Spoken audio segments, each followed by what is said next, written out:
संगत जी मेरे साथ ज़रूर बोलें जय गुरु जी, शुक्राना गुरु जी। हमारे गुरु महाराज का शुक्राना, अनंतम अनंतम शुक्राना कि वो हमें सत्संग सुनने की और करने की हिम्मत बख्श रहे हैं। संगत जी सच में गुरु महाराज हमारे इतने दयालु हैं, तभी हम उनकी कृपा होती है, तभी हम सत्संग कर पाते हैं और सत्संग सुन पाते हैं। संगत जी आज हम फिर से एक बार कंटिन्यू करेंगे हमारी दिव्य आभा के सत्संग का। संगत जी आज के सत्संग में अगर करते हुए मुझसे कोई भूल हो जाए तो गुरु महाराज माफ़ करिएगा, संगत जी माफ़ करिएगा। चलिए शुरू करते हैं सत्संग। जय गुरु जी, शुक्राना गुरु जी। शुक्राना तेरा शुक्राना, शुक्राना तेरा शुक्राना, शुक्राना तेरा।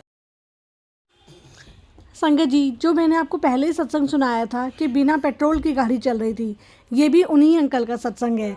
और आज के सत्संग का हमारा टॉपिक है पुत्र रक्षा। ये बात है 1999 की। 1999 में अंकल के बेटे का मोटरसाइकिल से एक्सीडेंट हो गया था और काफ़ी बड़ा एक्सीडेंट था। और उस टाइम पर अंकल लखनऊ में रहते थे और उनका बेटा चंडीगढ़ में रहता था। तो जब एक्सीडेंट हुआ तो वहाँ पर जो सिक्योरिटी गार्ड थे यानी कि जो पहरेदार थे वो उन्हें उठाकर उनके घर पर ले गए। घर पर ले जाने के बाद उन्होंने उनको गुरुजी के चित्र के सामने लिटा दिया और दूध में हल्दी डालकर उनको पिला दिया। संगत जी ये बात है लगभग रात को 11 बजे की। और अगले दिन जब वो सुबह उठे तो उन्होंने देखा कि उनके चेहरे पर काफ़ी गहरी चोटें थीं।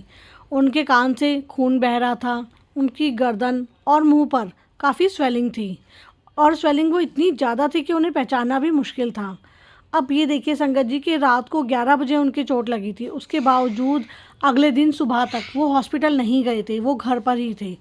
और फिर जब उनको लगा कि नहीं उनके ज़्यादा खून बह रहा है तो फिर उन्होंने हॉस्पिटल जाना ज़रूरी समझा। और जब वो हॉस्पिटल गए तो वहाँ पर डॉक्टर उनको देखकर इतना आश्चर्यचकित हुए कि बिना डॉक्टर के ट्रीटमेंट के आप जीवित कैसे रह सकते हैं और आपके कानों से इतना खून बह रहा है फिर उसके बावजूद आप जीवित हैं। और डॉक्टर उनको तुरंत इमरजेंसी कक्ष में ले गए। वहाँ पर जब उनका ट्रीटमेंट हुआ तो पता चला कि उनके मस्तिष्क यानी कि दिमाग में रक्तस्राव हुआ था और जिससे उनके सिर में दरार आ गई थी। और देखो लकीली कि उनके जो चोट का प्रवाह था यानी कि जो उनका खून बह रहा था वो कान से हो गया। अगर वो शरीर के अंदर जाता तो वो काफ़ी घातक हो सकता था।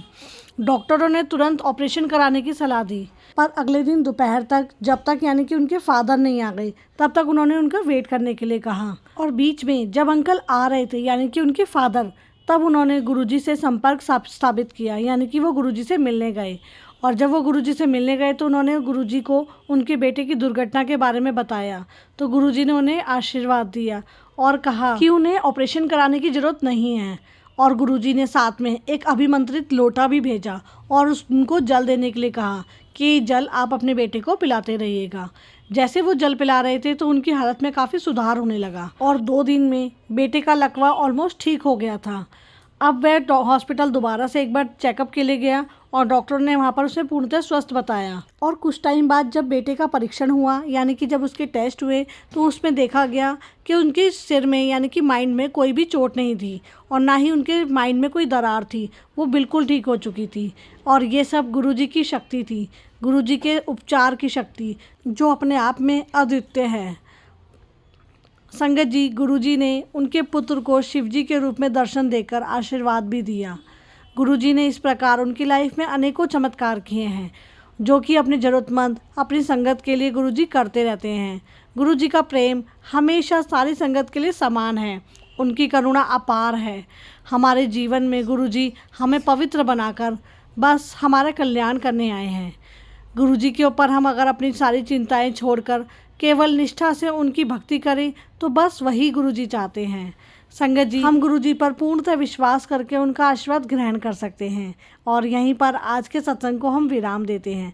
ये है हमारे अंकल का सत्संग। तो संगत जी अगर आप भी गुरुजी को बहुत मानते हैं, गुरुजी से प्यार करते हैं तो कमेंट्स में जय गुरुजी ज़रूर लिखिएगा। चलिए मिलते हैं अपने नेक्स्ट सत्संग में 5 मिनट्स दिव्य आभा सत्संग सीरीज़ में।